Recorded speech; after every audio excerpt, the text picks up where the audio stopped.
Minotaurul, creatura cu corp de om și cap de taur, este una dintre cele mai enigmatice și terifiante figuri ale mitologiei grecești. Dar ce reprezenta această ființă? Era oare un extraterestru sau doar o invenție a imaginației antice? Mitul Minotaurului începe cu regele Minos din Creta, care, pentru a-și asigura puterea, a promis să sacrifice un taur lui Poseidon. Însă, încălcându-și promisiunea, a atras furia zeului, care a făcut ca soția regelui, Pasifae, să se îndrăgostească de taur.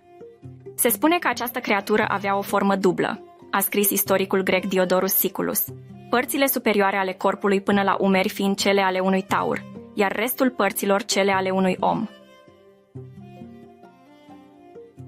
Pentru a ascunde consecințele acestei uniuni nefirești, Minos a comandat construirea unui labirint complex pentru a ascunde monstrul. Pentru a-și scăpa incinta de această rușine, regele a plănuit să-l închidă între ziduri oarbe de o complexitate complicată, a explicat poetul roman Ovidiu. Minotaurul a devenit astfel prizonierul acestui labirint, unde era hrănit cu tineri atenieni trimiși ca tribut.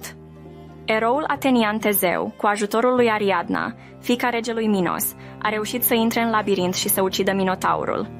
A reușit să ucidă creatura monstruoasă, fie cu pumnii, fie cu sabia lui Aegeus, și a scăpat triumfător din labirint datorită firului lui Ariadna, spune povestea. Moartea Minotaurului a devenit un simbol al victoriei civilizației asupra barbariei, al ordinii asupra haosului. Tezeu, devenind regele Atenei, a marcat începutul unei noi ere. Însă, într-o notă tragică, uitând să schimbe pânzele corăbiei sale, a cauzat moartea tatălui său, care, văzând pânzele negre, a crezut că fiul său a murit și s-a sinucis. Astfel, mitul Minotaurului rămâne o poveste despre eroism, dragoste, trădare și consecințele nerespectării promisiunilor.